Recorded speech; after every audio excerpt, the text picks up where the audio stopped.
Hello, everyone. Welcome to the September 2020 UARC meeting. Glad to have you all here, either live, in quotes, or vicariously, or on replay. We encourage you to ask questions on the Facebook, on the YouTube chat while you're watching it on YouTube. And I'll do my best to keep an eye on it. Let's see. First off, Morris, how are you doing this evening? And tell us a bit about classes and whatever you deem appropriate. Well, we won't go into how I'm feeling, but I'd be glad to talk about classes. We have a technician class and a general class, both of which are starting next week. The technician class will be on Monday evenings from 7 till 9 p.m. on Zoom. And the general class will be on Wednesday evenings from 7 till 9 p.m.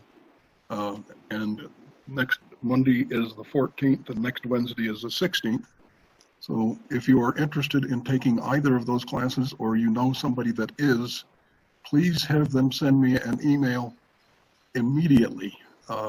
We are going to try and have a practice session to make sure that everybody can use Zoom properly on Saturday afternoon.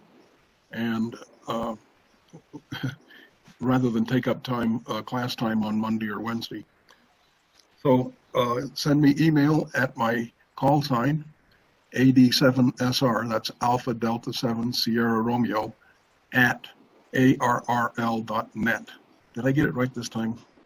Yes, that sounds good. I'm including that information I just posted that on the YouTube chat. Okay, thank you. And back to you. All right. Let's see. We don't have a lot in the way of announcements. Gordon, have anything else to bring up as far as announcements go and whatnot? Well, let's see. We believe that the Davis County swap meet is coming up on the 19th of September, a Saturday morning, and it's held in that city park in Bountiful that you can access by taking the 4 South exit from the freeway if you're going 4th North. What's that? 4th North. 4th North. Excuse me. Yes, absolutely. For those looking for chances to take exams or amateur licenses or upgrades, the best thing we have right now is to go to hamstudy.org/sessions.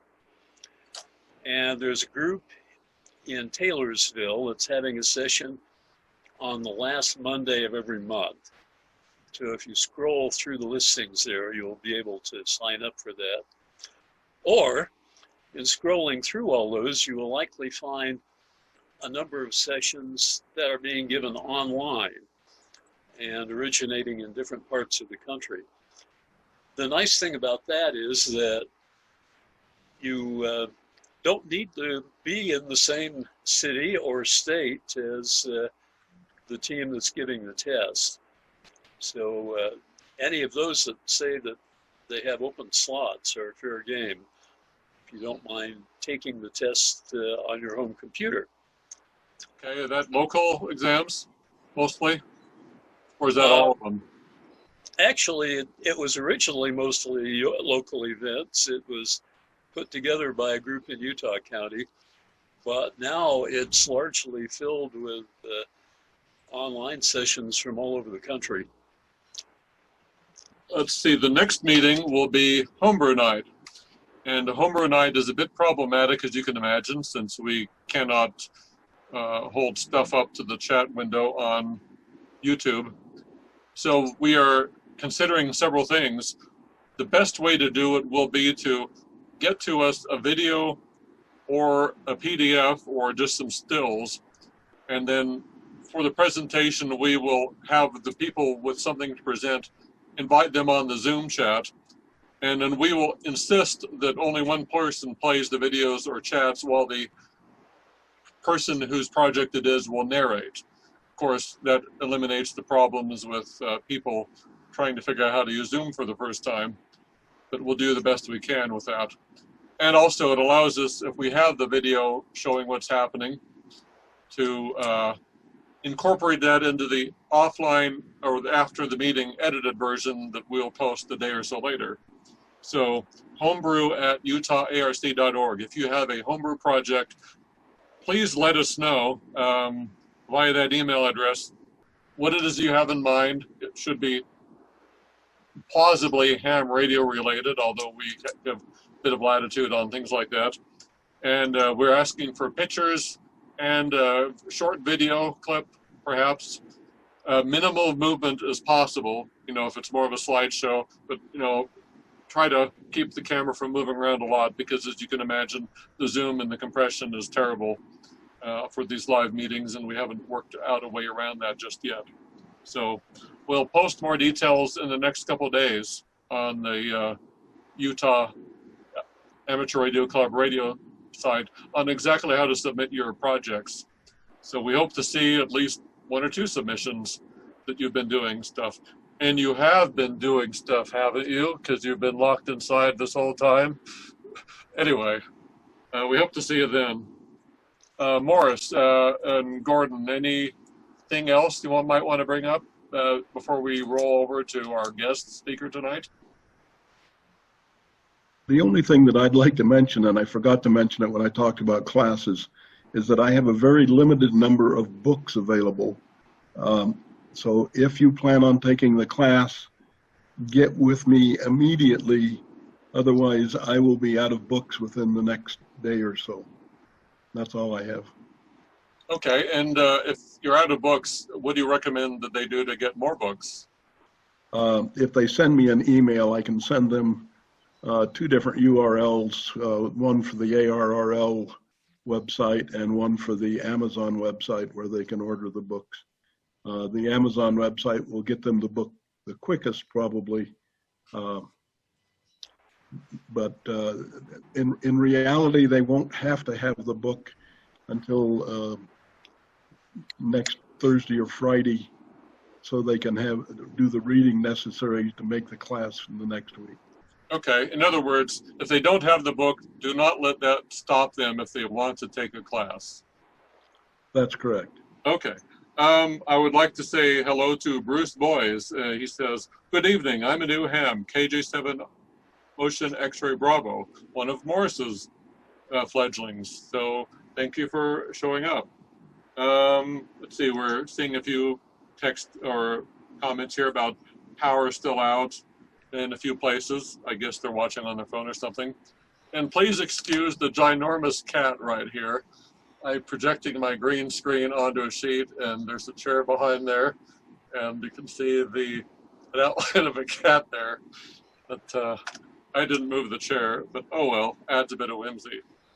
Anyway, if there's nothing else from the club officer, I will introduce Chris, VK3AML, live from Melbourne, Australia. Now, if you've been around for a while, you may have actually met Chris in person. Chris, myself, Gordon, Brett, and a few other people were involved in the 2008-2007 period with Light Beam Communications. You might remember that. And it just so happened that Chris was able to make a trip to the United States in 2008, and he came to Utah, and we gave him the whirlwind tour, went down to California to meet one of the pioneers in lightwave communications and that sort of thing. So he is no stranger to us. He occasionally appears on IRLP on the 7.6 repeater or the 6.2 repeater. So he's been a friend and acquaintance for a dozen years or more. I can hardly believe that. Chris, take off. Run with it. I hope not. Well, it's hello from Australia. It's Friday here. It's lunchtime, and I can only reflect on how extraordinary communications are these days that allows this sort of involvement across the world. This is very much an experiment that Clint and I have set up. I have a half-hour presentation to show you, and There are all sorts of problems in streaming with Zoom, and I hope eventually to get a full 1080p or 720p copy of this across to Clint by other means, so that you can see the presentation in its original definition. For the moment, we'll have to put up with a little bit of fluidity of motion loss on the faster moving sections of this, but I've prepared, apart from a description of the digital streaming system for HF and voice bandwidth, known generally as EasyPal Digital Slow Scan, but the program is actually much broader than the name implies. It's not just for the transmission of pictures, it's for the transmission of anything digital. Microsoft Word documents, spreadsheets, even exe files, but please don't quote me there. I don't want people sending viruses across the world via HF. We've got enough problems on there as it is. So with some trepidation, I'll switch across to a little recorded presentation. And the first part of that presentation, I'm sure you'll be as unfamiliar with somebody lecturing to you from abroad as I am in lecturing outside my own nation, to give you some idea of where we are and how this is happening. The first 5 minutes of my presentation will be on that, and then we'll switch to a discussion of the new means of streaming digital files via voice bandwidth, even HF radio. Hi, this is Chris, VK3AML. As this is the first time I've given one of these talks outside of Australia, and as I assume that this is a novel experience for you, I'd better tell you a little of exactly where I am before I start on the technology. Melbourne, down on the bottom right of this map, is the southernmost mainland state capital of Australia and the second largest city in Australia by population. There are 5 million of us Melbourneites, roughly 4 times the population of Salt Lake City. Australia has a total population of 25 million, 1/13 of the population of USA. 1/13. As you see from this population density map, the vast majority of us live around the fertile coast. In a myth, you might think of us as hardy bushmen like Crocodile Dundee, riding horses on sheep or cattle ranches. The reality is that we're one of the most highly urbanised countries on Earth. Since World War II, also, we're highly multicultural. Fewer Aussies are of British origin these days. They're increasingly from Asia and the Middle East. When you compare the area of the contiguous USA states with Australia, our countries are about the same size. But our crowded cities are separated by great empty distances. From here in Melbourne, it's 550 miles to Sydney, 1,100 miles to Brisbane, and 2,100 miles to Perth. 1,600 miles separates us from Auckland in New Zealand, our closest English-speaking neighbour. HF radio here takes on an importance that it retains in very few other countries. The desert and deserted heart of Australia is a dangerous place without HF radio. I'm just another urbanised Australian, Irish origins in my case. I live in the middle of Melbourne's eastern suburbs, under the E of Melbourne on this map. It's a city established near the mouth of the Yarra River in 1834, at the head of a large enclosed bay, a natural port. Our weather is almost the same as San Francisco's. There at latitude 38 north, Melbourne is at 38 south. A quick tour of our central city for you. Our Flinders Street rail terminal dates from 1910. Prince's Bridge across the Yarra with our arts centre beyond, tourists on the Yarra there. Swanston Street, the central business district of Melbourne. The Melbourne Town Hall, built with money from the Great Australian Gold Rush in 1867. St Paul's Anglican Cathedral and Collins Street. Look closely and you'll see folks of every imaginable race and culture. We take some pride in the diversity of our present culture, and most of us are embarrassed by the injustices of our colonial past, especially our Aboriginal population. There are 14,000 ham radio operators in Australia. This ugly old coot is on a field day with his 15-watt AM transmitter on 160 metres. Squid pole, quarter-wave inverted L working against a metal handrail at the beach. Like you, we had, until coronavirus, almost monthly well-attended ham fests.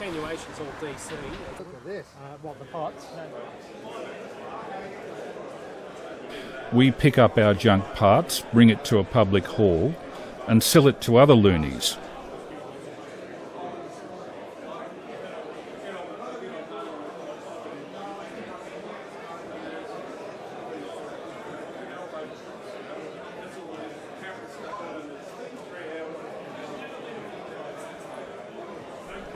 Six months later, those loonies sell their parts back to us.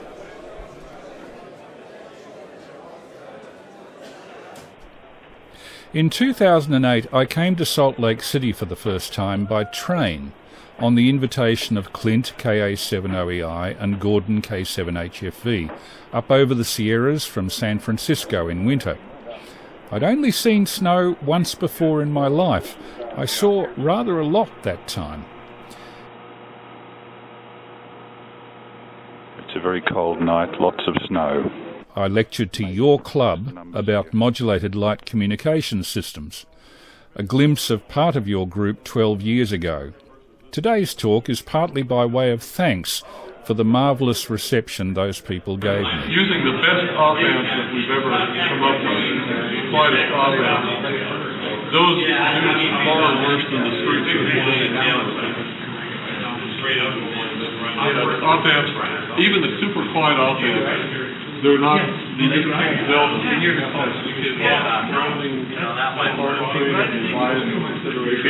Practical consideration. You just can't get that. And so to the subject of this talk.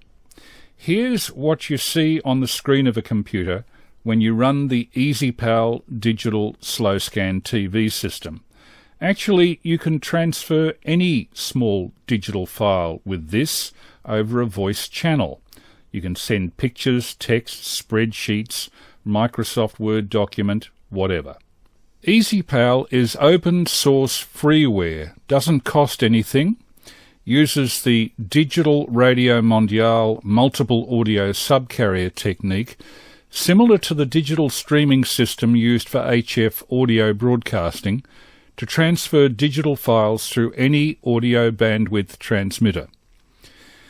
EasyPal was developed by the Australian Eric Sundstrup, VK3AML, a mature piece of software only needing the internal sound card of a PC for transmitting and receiving.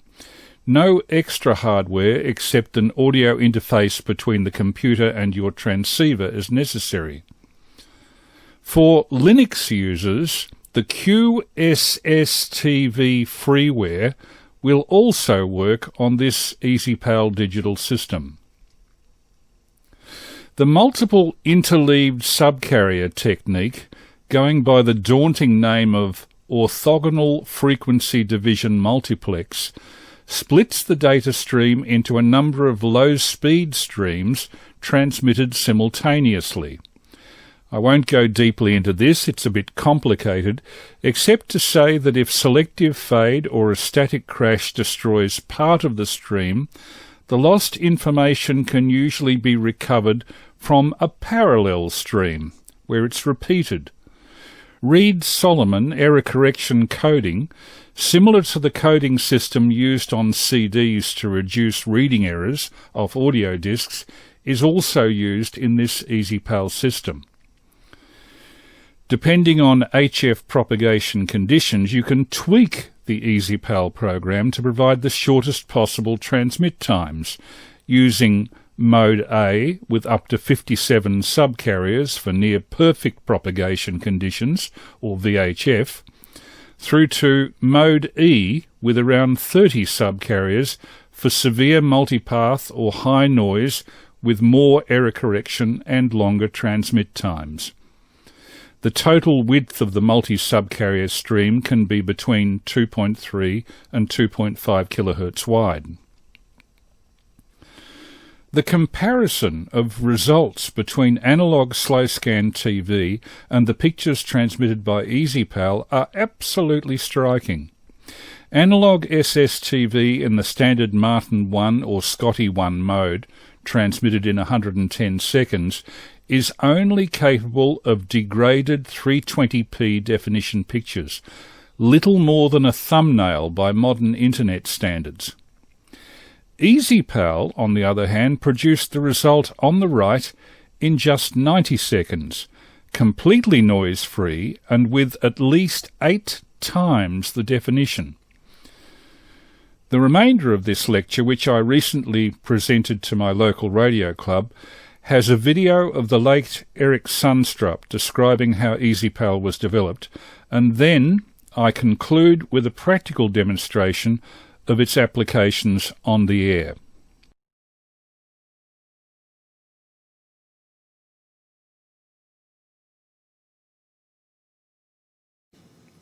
The last option for pictures over HF radio is not specifically a slow-scan TV or a video system at all. It's a sophisticated program for digital file sharing via an audio stream. It can be any digital file, JPEG picture, line drawing, spreadsheet, Microsoft Word document, text file, animated GIF. And because it's digital file transfer, the material is reproduced with zero noise or distortion. This program is the EasyPal software package, at present the best and by far the most mature program for file sharing on HF radio. EasyPal uses the Digital Radio Mondiale DRM multi-subcarrier system, which enables the data to be sent over a narrow channel, say 2.5 kHz wide, on HF or VHF frequencies with the maximum possible transfer rate of the data. It was devised by the late Eric Sundstrup, VK4 Alpha Echo Sierra of Gympie, who died at the age of 79 in March 2015. Eric was formerly VK3OK of Macedon, who was involved with the aviation industry and was a pioneer expert software programmer. Fortunately, in November 2008, members of the Gympie Amateur Radio Club shot a video of Eric explaining the development of this software and its predecessor, HAMPAL. Eric Sundstrup can of course explain it far more comprehensively than I could.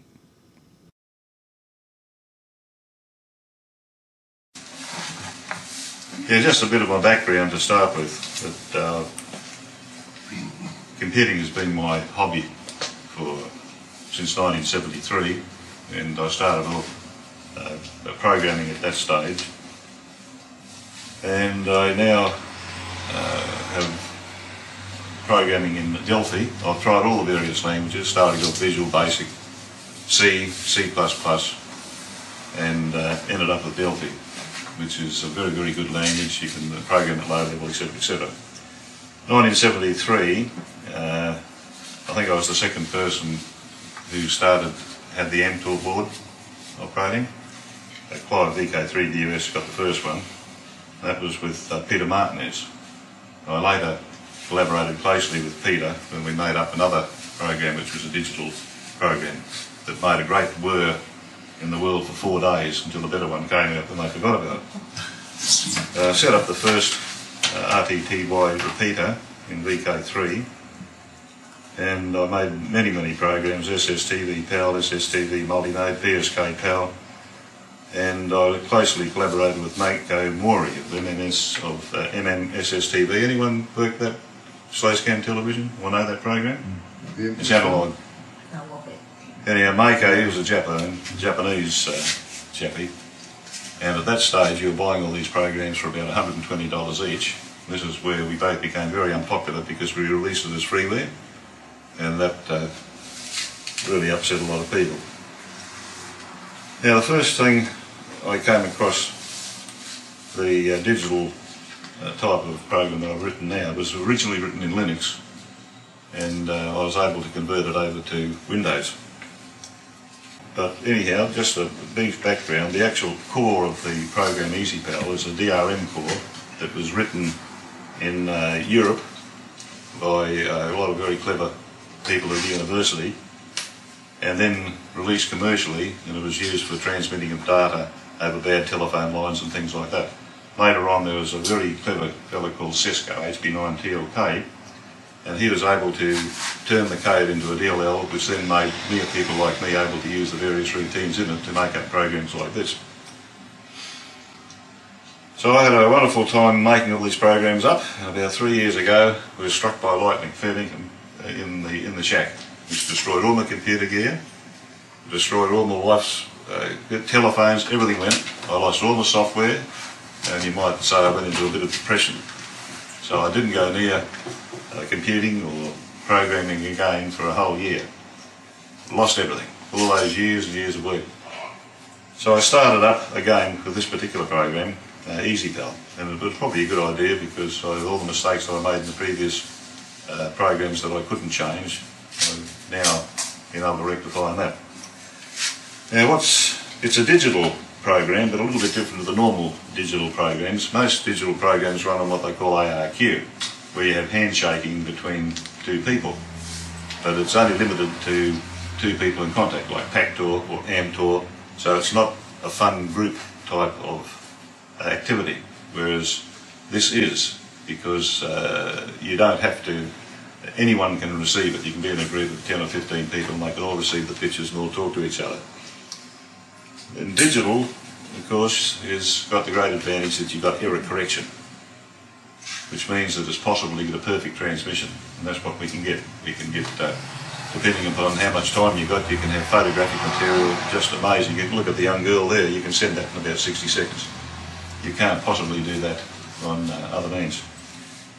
A little bit about the digital, why it's so good. Well, most digital signals, if you see them, see a myriad of carriers. You might have 16 different carriers. If you look them on a waterfall, which I'll show you there later, you'll see the carriers described.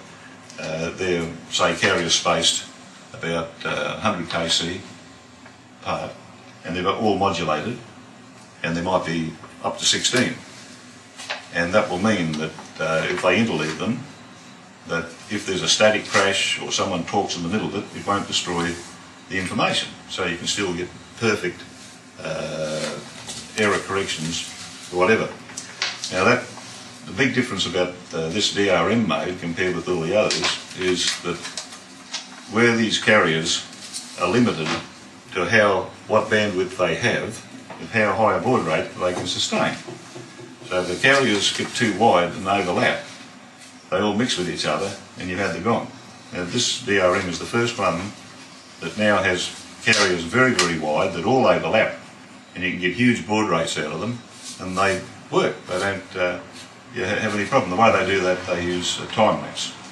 So you only look at one carrier while you don't look at the other. It doesn't exist. So you can get, well, in this one you've got 57 carriers all running together. 57 carriers, all at different frequencies, all being modulated, all overlapped, and they're all sorted out. And you'll see that when I pretend I'm transmitting something from here over there, that you've got a little set of lights on the right hand side. You can see all red, a little line of red. And I've got various stages of the synchronisation to when I start transmitting the signal. So what can it do? Well, it's a file transmission type of program, and you can send any file, pictures, you can send texts, you can send even exe files, and they can be received at the other end absolutely perfectly, not one single error in them.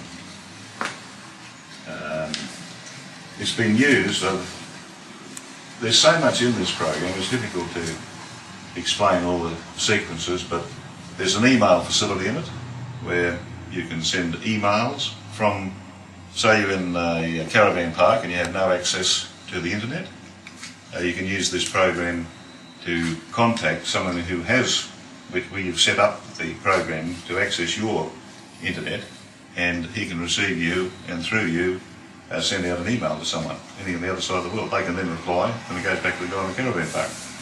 Now this has been used by Mars and some of the emergency traffic overseas. And the same with the text messages, because you can have very small text messages which have absolutely total error correction and very, very fast, and that's what's being used particularly in the States. Which was rather interesting, they don't do it themselves. So here we are, a little back room in Kimpy.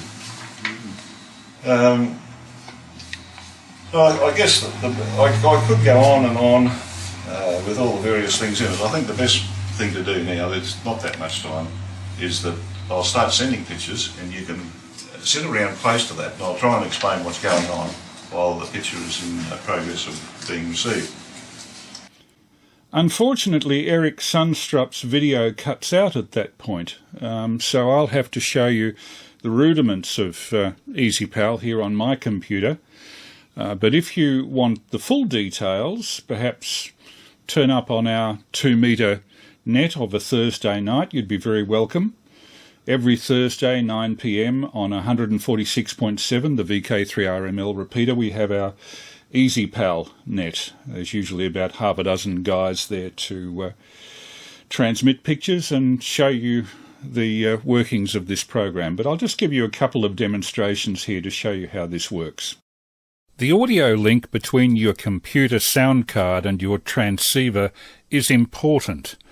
Unless you isolate the earth of your computer from the earth of your transceiver, you can get a circulating earth loop producing hum and RF feedback through the audio lead. The easiest way of breaking that audio lead DC path and avoiding the earth loop is to use two 600 ohm 1-to-1 audio transformers. To operate at telephone frequencies, you can use something commercial from JCAR, but if you want a bit better audio quality, you could use two old audio coupling transformers from cast-off broadcast mixers. That's what I have here. I've never really bothered with a chassis. It's a bit like the rest of the mess that this shack consists of. But these large transformers give me a good audio response down to 30 Hz. Alternatively, you can use a commercial interface like this Signal Link if you have about $120 to $150 to spare. With EasyPal, audio levels are fairly critical, so that potentiometer volume control is necessary, especially in breaking the line audio level down to a level suitable for the mic input of your transmitter. I recently added a small standalone Zoom H2 audio recorder to my interface so that I could log our slow scan transmissions. Okay, we've opened the EasyPal program and there are several windows here. This window, the vertical one, is a waterfall display. It shows you the full width of the audio stream, 500 Hz there, 2500 Hz there, so that you can see the multiple subcarriers forming and coming down the screen. You can also, if you're using sideband, you can tune your radio to be precisely in the right demodulation area on this waterfall display. Above it, this graph in this little black box here is a frequency response graph of the received audio. Up here, this little thermometer is the bar which tells you whether your digital signal is synchronized to the demodulator inside the computer. And the actual picture, if one's to be received, appears in this big black receiving frame. So let's just activate an audio file.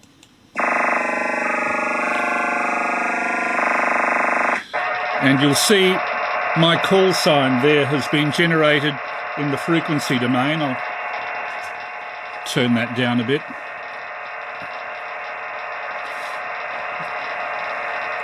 There are three markers there, asymmetric, and they indicate whether you've got on sideband, upper or lower sideband, so that you're demodulating this correctly.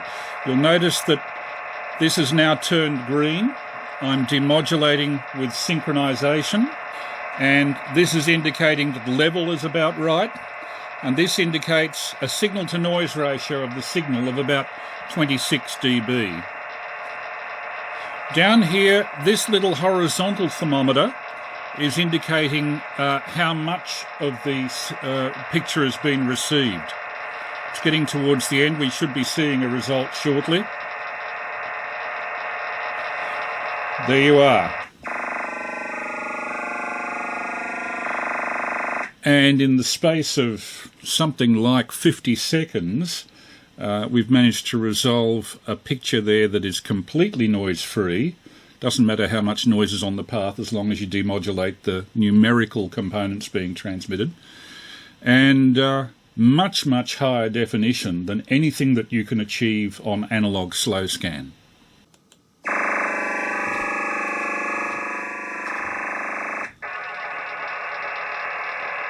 A particular problem that you may encounter with this is the situation where the thermometer doesn't reach the top bar. That generally means that this pattern, this EasyPal stream, is being clipped. And usually this is an indicator, this red bar not being filled with green, is an indicator of clipping, excessive audio level. More level isn't always better. One particularly neat trick that you can do with EasyPal is to transmit pictures and text on your waterfall. And you can imagine what people using software-defined receivers and looking at their waterfalls would feel when they see your face come up on the waterfall like this.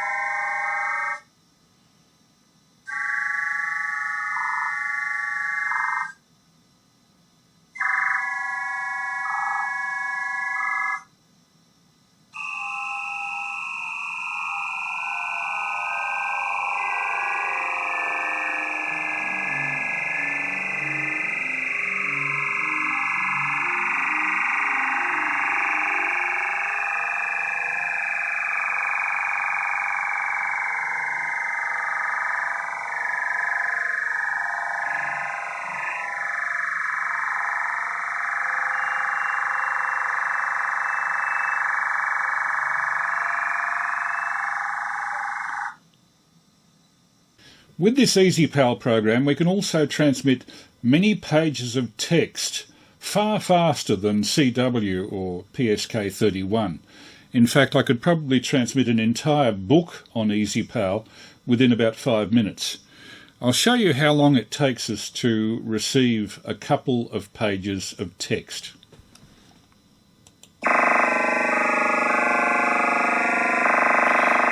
Again, the waterfall, the same.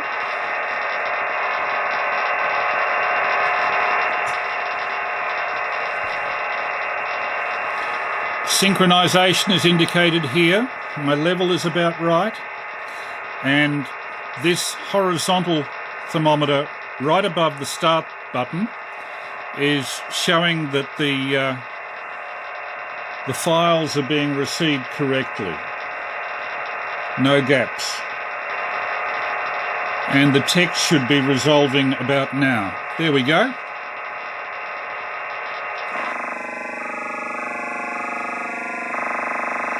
And you might be able to see EasyPal text guide. I've actually transmitted by radio the guide to EasyPal, and it occupies, let me see, 1, 2, 3, 4, 5, 6, 7, 8, 9 or 10 pages there of text that we've just transmitted in 60 seconds.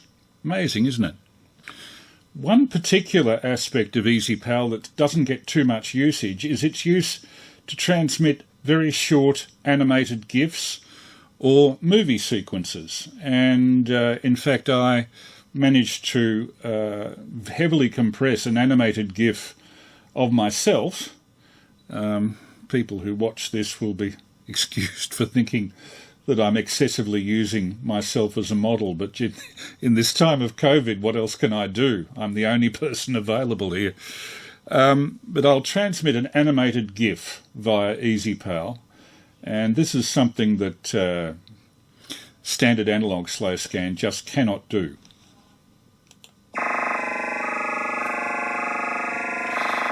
Again, the call sign there. There's the graph of the spectral distribution of the transmitted audio. Thermometer there indicating synchronization. And the first frame of the animated GIF is already there. Appears very small, but you can enlarge it. And there's the full file transmitted, and you'll see in a moment that it will move.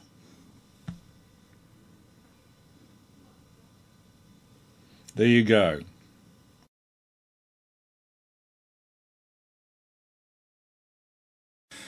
Well, I hope you've seen that there are quite a few options these days for transmitting pictures and video on voice transmitters, both on HF and VHF. And I think that just as the 20th century was the century where ham radio operators building hardware had the edge, in the 21st century, probably the software makers will have the edge. Certainly as software-defined radios become more general with their flat-topped IF responses and their variable bandwidths at the touch of a mouse key, we'll see a lot more of these non-voice modes being used, I hope. Amateur radio in association with computers opens up all sorts of new possibilities that we can't even dream of. Just to close, I'm going to use that 7-letter, 4-letter word relating to ham radio, entertainment. It's supposed to be it's supposed to be illegal on ham radio, but I'd like to show you how entertaining a narrowband video can be, just as a test. I'm going to have some assistance from a man named Milligan to close this presentation, and this was also video recorded in a 6 kilohertz bandwidth. 10, 9, 8, 7, 6, 5, 4, 3, 2. And now the late news. To be precise, an hour late.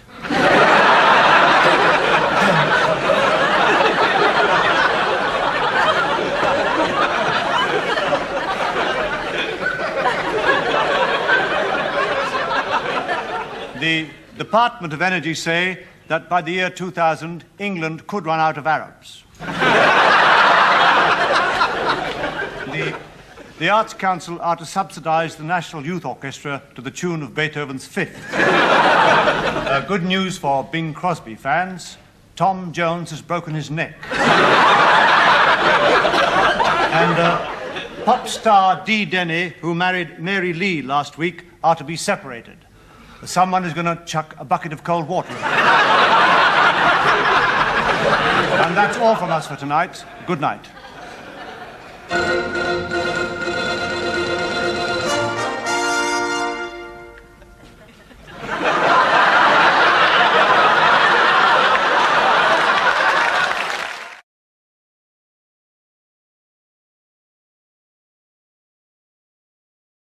Should be back.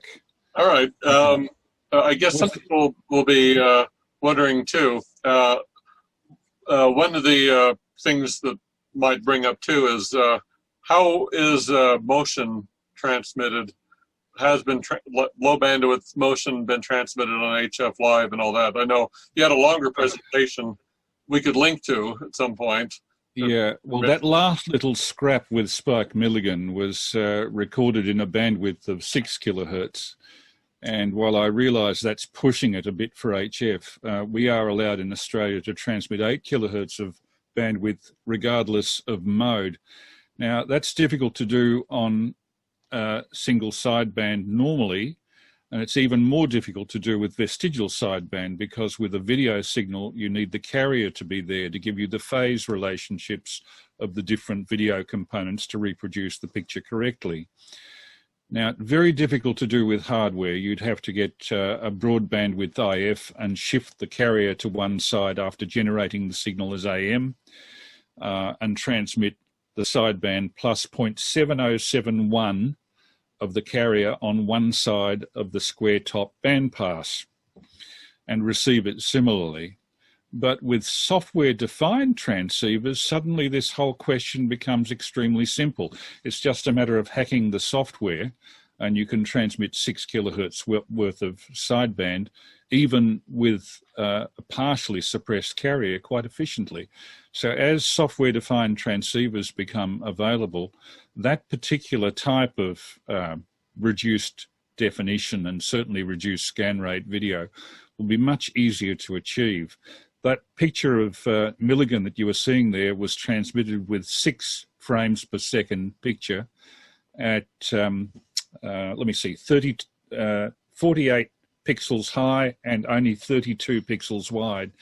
And it just goes to show how few pixels are required to recognize a human face. As the thing moves, actually, you effectively get an enhancement of the amount of information in the picture by the fact that the image is moving, that your eye is following it. So I suppose the eye is increasing the amount of information in the received picture, although it's very, very poor in definition. The fact that movement is there subjectively improves things. In other words, it's watched this space. I think ultimately the way moving pictures on HF will be achieved, and it can be achieved within limits, is for developments in modems that allow the maximum bandwidth possible that we can do legally on HF, and the development of video codecs. I'm thinking back to the days of dial-up where we could actually see video via the real audio video system. Not very well, but it did work over a dial-up line. So there are a lot of developments in this area of transmission of pictures and video on HF that are slowly opening up, chiefly as a result of developments in software-defined transceivers. Okay. I'll talk to you afterwards, but with your permission, I could possibly link to the long-form version of the presentation you did, which is more specific toward Australia, but includes what I find to be a lot of fascinating history of the development of mechanical television and some of the previous analog means of transmitting moving images over HF, which ironically you don't see anymore. Back in the early 70s, when I was first interested in ham radio, late 60s, early 70s, a friend who then had the equivalent of an advanced license for Australia, Dan Ben Elkin, 3UI, a talented teenager. We were both teenagers at the time. We built a scanning disc television system and wanted to find out if we could transmit the pictures over 160 meters. We both had 160 meter AM equipment. So by slowing a 48-line picture down to 4 pictures per second and putting up with the appalling flicker, which now with computer displays, of course, you can eliminate because you can read all the picture information into RAM and hold it on the screen and repeatedly scan it so that there's no flicker. But in those days, we put up with an enormous amount of flicker, but even then, we could transmit a rough moving, I suppose you'd call it a thumbnail image of head and shoulders, sufficiently to recognize the other person at the other end of the communication link. It's really surprising that not more people have tried it. Thing that I notice, it's interesting, since software-defined internet accessible receivers have become available, you can listen in different parts of the world and find out what's popular on air in different continents. In America, there's a lot of interest in high-quality audio, extended bandwidth sideband and AM, particularly on 80 meters, I notice. But in Europe, there's a lot of work going on the transmission of digital systems. And I don't hear very much of that in America. For whatever reason, I can't quite tell. But for example, the EasyPal system is frequently used in France, in Belgium, in England on 3733 kilohertz, 3733. If you can get onto that frequency at dawn or at dusk in European time, you'll find that there are groups there that are exchanging pictures and other information with EasyPal on 80 meters.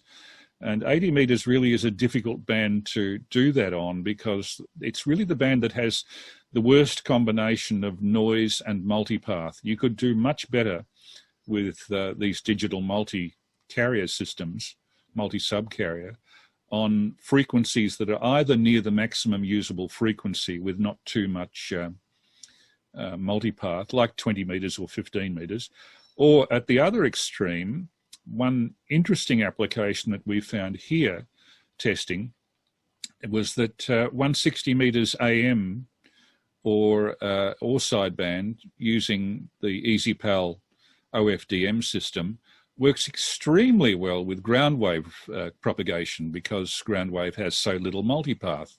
At night, yes, you do get fade, but on 160 meters, it tends to be slower fade. So there's more chance of getting a picture through. But the real surprise, and this is something that people may be interested in specifically, is when we tried OFDM digital slow scan on 630 meters, the new band between 472 and 479 kilohertz. We couldn't get very much signal to noise there because atmospheric noise on long wave is inherently very high. But the fact is that because long wave is principally a ground wave propagation medium, very little multipath, so that the phase coherence of that multi-subcarrier stream was extremely good in spite of poor signal to noise.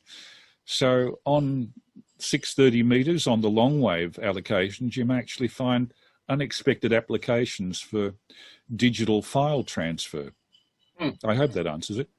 Well, yeah, that's a band that has been available to us U.S. hams for 3 or 4 years now, but is little used. As to my knowledge, I'm the only one on here in Utah.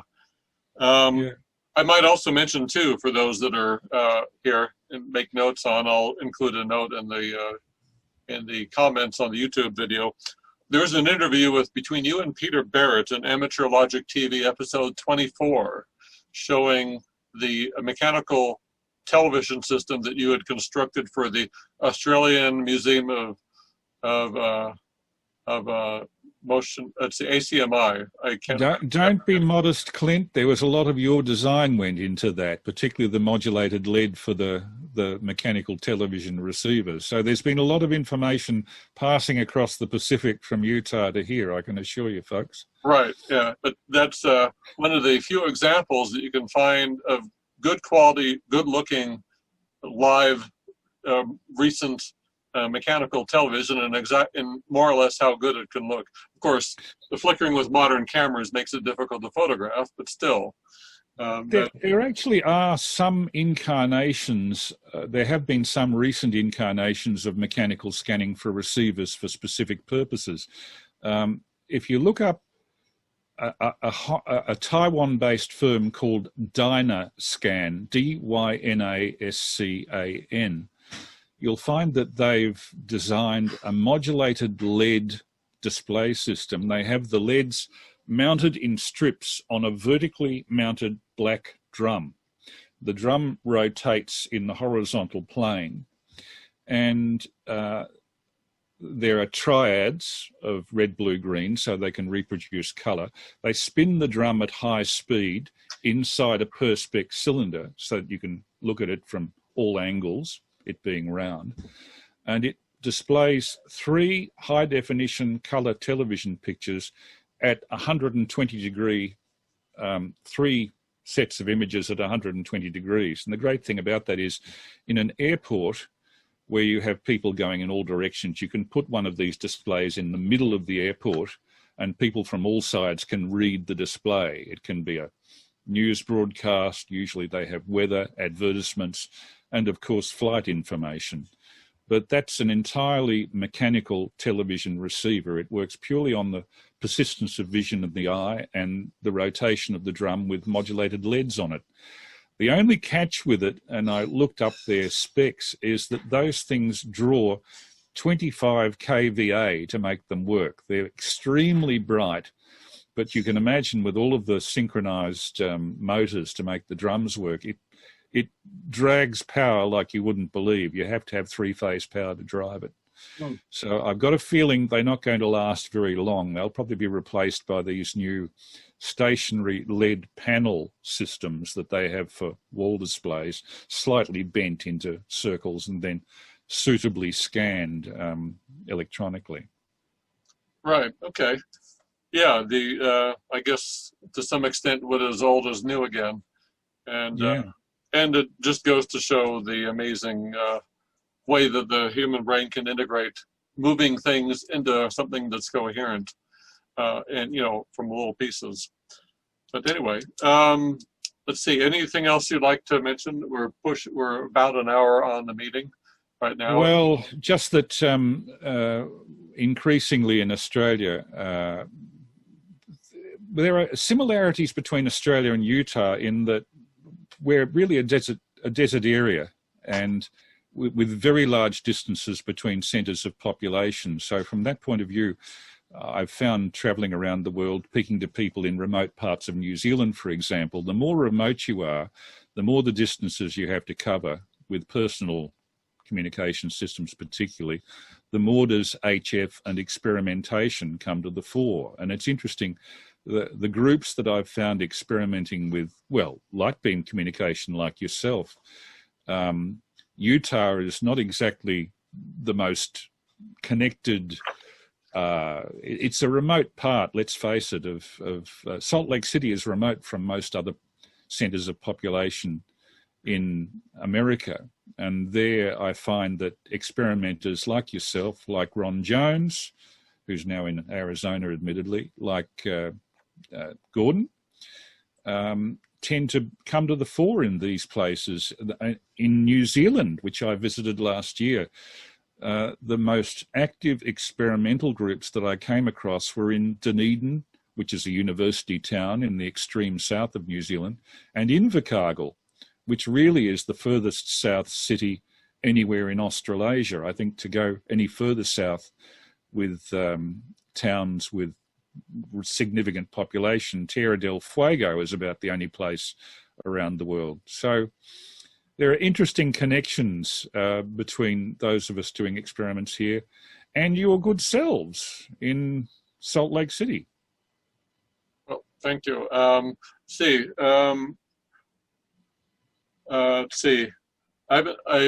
haven't seen comments other than ones I've already brought up, but it's good to know about these things. And is anyone that you know of doing work similar to what was done on EasyPal recently? It's interesting. When Eric Sunstrup died in 2015, I think the source code for EasyPal itself may have died with him, but QSS-TV, the Linux version of the receiving software, has continued to have development work done on it, to the point where QSS-TV now has constellation graphs included on it, so that you can see exactly what's happening to the signal in terms of overload, in terms of clipping, whether the various subcarriers are resolving themselves as they should. And I've got a feeling that for the same signal input, somehow the newer versions of QSS-TV give you effectively greater signal-to-noise ratio and better bit error ratio. So there is work going on in this area, but the real thing that will facilitate all of this multi-subcarrier digital stuff becoming more accepted is the progressive onset of software-defined transceivers, because with them, you're usually setting your IF bandpass at audio frequencies. You can do it very accurately. You can vary the bandwidth on the screen at the touch of a mouse key, transmitting and receiving. And that's a facility we've never had before. And from the point of view of recovery of data, which requires a bit more phase coherence than voice transmission on sideband, that gives you tremendous potential advantages. So it's going to be an exciting time for the next 10 years in amateur radio. I think we're going to see a lot of changes from hardware-based radios to much more emphasis on software. And this is where the recruitment of young people, I saw that there was somebody mentioned KJ70XB, I think it was, young people coming into this. Young people tend to be very savvy computer-wise, and it's best to encourage those people to be involved with radio. They may not be so familiar with the technicalities of transmitting, RF, PA stages, neutralization, but they come to the hobby with a great interest and enthusiasm for computer science in many cases, and I can only see that enriching the hobby over the next few years. Right. Yeah, I can speak personally. I was involved in designing and writing software for a software-defined transceiver, and I got into it for the purposes of learning about it, not because I knew about it. That's one way to get yourself totally drenched in that sort of thing. And the nice thing about it is you won't break anything on software if you keep a backup copy of it. And the building blocks are all out there, like GNU radio is a good example. All the little bits and pieces to put almost any kind of radio want together are they're available in Python with minimal hardware, just a $20 dongle and a reasonably fast PC is all you need to literally receive any mode or picture that would fit in the bandwidth that you can imagine. So from sideband FM broadcast to satellite weather pictures, and I'm sure that the QSS TV would probably has a GNU radio plugin. Yeah, I was very impressed recently. A chap I knew bought what was called a LIME dongle, L-I-M-E, and those things can work on the 70 centimeter band with full amateur television.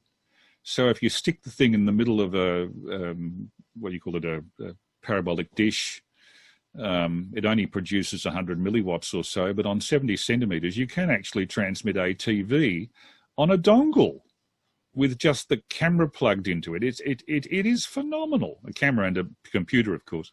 Right, and if you were talking about digital television, amateur television, the group that I know is most working on that is the one around the Columbus, Ohio region, the amateur television group of Columbus, I think ATCO or something like that, and they actually have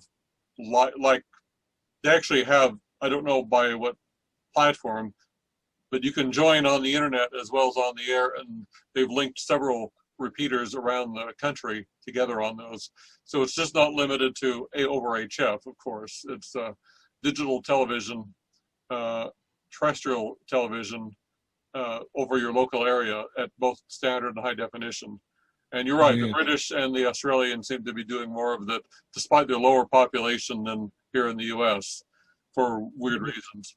I think there are different emphases in the various countries. It's interesting, something that might surprise American hams is that music transmission is not illegal here.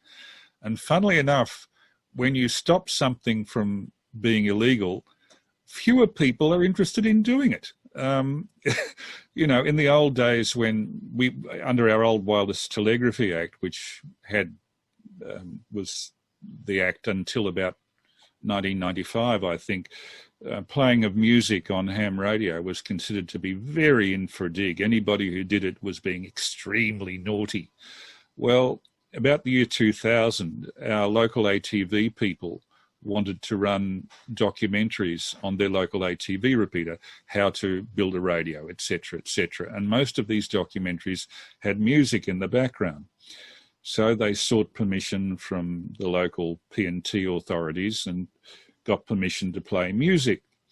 And then we had our local ham radio news broadcast by the equivalent of the ORRL. They wanted to run, because they were broadcasting people, little bits of linking music between the various news items to divide them. Okay, the P&T later, what is it called now, the Spectrum Management Authority, allowed that. finally, the Spectrum Management Authority thought the hell with it and allowed music as long as it's on bands that don't propagate internationally and don't cause an international nuisance. So ever since then, 160 metres, there are people doing tests of music. There's a friend of mine, VK3AML, who's a cellist, and occasionally on a Saturday night we'll hear cello solos. So as I say, there are different emphases and different things are accepted in different ways in different parts of the world. You, however, I think are allowed to use 1.5 kilowatts and we're restricted to 400. So there's a different feeling about personal freedom, I think, in the United States in terms of the usage of whatever power you want. Interesting differences. Right. Well, anyway, I don't want to go too far out in the weeds, but I think it's some of the philosophy is interesting to discuss.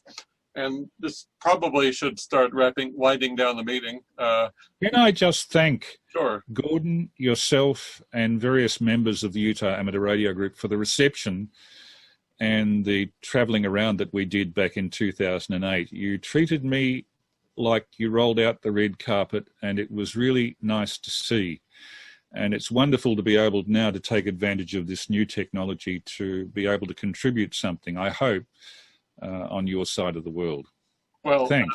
Well, good to have you. And I didn't. One thing I didn't introduce Chris about was that he's. If you ever wanted to know something about early motion picture films and phonograph recordings, especially Australian, he's one of the best people there is to ask about it. So if you have that interest, it might not be amateur related. You even record your own cylinders now and then. Occasionally, yes. Yeah. So that's from 1912. Yeah. One of you. And I've heard those, and they sound amazingly good. Some of them do, at least. But for those who have the Edison versus Tesla arguments, I think well, Tesla worked in one field, but the thing is, Edison worked in hundreds. Yes. So you can't really denigrate one against the other. You really have to look at both of those people's contributions. He's a good marketer too. So Anyway, I would like to thank you very much for being with us, even long distance. And of course, I will edit the video to improve the fluidity of the motion and reduce the dropouts. And I will provide a link to the longer version of some of the video from which you took some of the excerpts that includes demonstrations of some of the other means of image transmission on HF and radio, going all the way back to the 20s. That you talk about and are fond of talking about. Once again, if you want to see the disc transmitter and receiver that you built, look at Amateur Logic TV episode number 24. There's a blurb in that where it goes into a bit of detail and shows that. So I would like to thank you for coming along, and personally I hope to see you again, and if we can pick your brain on some other amateur topic on which you can expound. Maybe sometime in the future we'll see you again, because even though you weren't an electronic engineer by your vocation, you were entirely self-taught by experimenting, as I recall. My background originally was electrical engineering at a technical college, but diploma, not degree. It wasn't to a high degree. But when I got out into the workforce, I got into broadcasting in the way of documentary radio for the local equivalent of your PBS network, and stuck with that. So my background is actually in electronics, and I've used it frequently with the archival work that I've done with film and sound recording, but my principal stream of income was journalism. Yes. Yeah, you're a nice enough guy that I don't think anybody will hold that against you. So anyway, appreciate it, and appreciate you coming and being with us this evening. Let me add my appreciation to that, Chris. I really enjoyed your presentation. I'm fascinated by what can be done in such a narrow band in the HF frequencies, and I'm going to try and do some of that myself. Maybe. Quite apart from that, I'm just fascinated by the fact that we can actually have lectures across the world like this now. This was science fiction 10 years ago. Yeah, that's true, and thank goodness, given the coronavirus situation, it's made an enormous difference.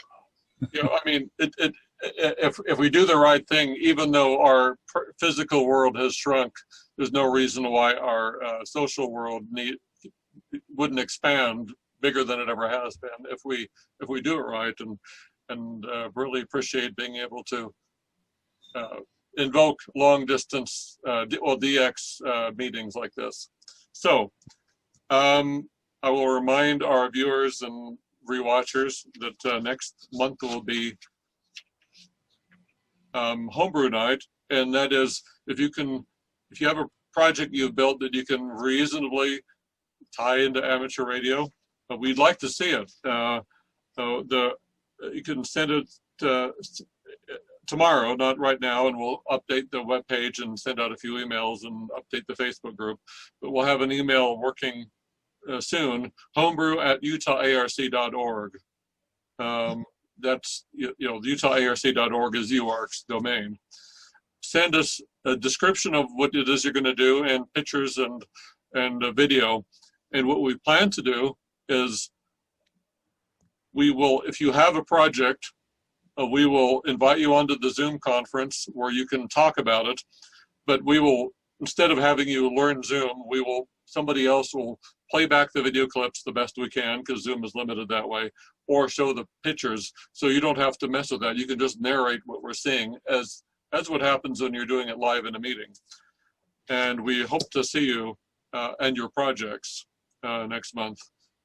And don't be bashful if there's been many years since you've shown that same project. We'll probably overlook it and forget it unless it's unless you've shown it too recently. But we would like to see what you've done. And as I said before, hopefully you've been really busy building ham radio stuff, antennas and whatnot, since you've been unable to get out and about. And I think that's about it. Thank you, everyone. And thank you very much, Chris.